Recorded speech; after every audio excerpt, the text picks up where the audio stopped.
Thousands came to say their goodbyes. Many here feeling they knew Shireen personally. That's how much she connected with her audience, telling the story of her people, and now becoming the story. So many people love her and will continue to love her through the strength of her reporting, but also the love that the people around the world have for us in Palestine. People know that what Israel's doing is a war crime, and they feel helpless, but today we don't. The occupation she long reported on.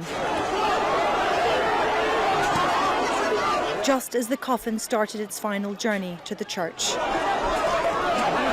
Mourners were pushed and beaten by Israeli forces as they stormed the hospital square, the pallbearers retreating, her coffin nearly falling to the ground.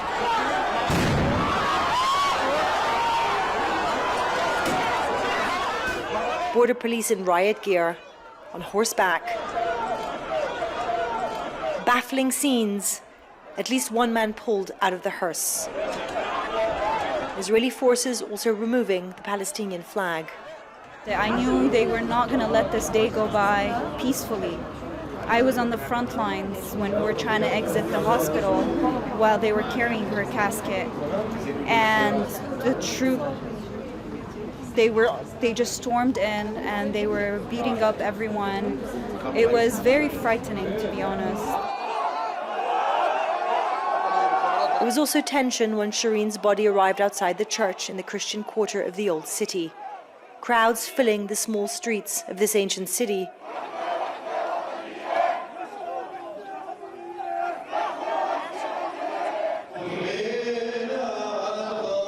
But once the coffin made it inside, granted more peace. Shireen Abu Akleh brought the message of every Palestinian suffering. God created life not to be assassinated, but to be nurtured.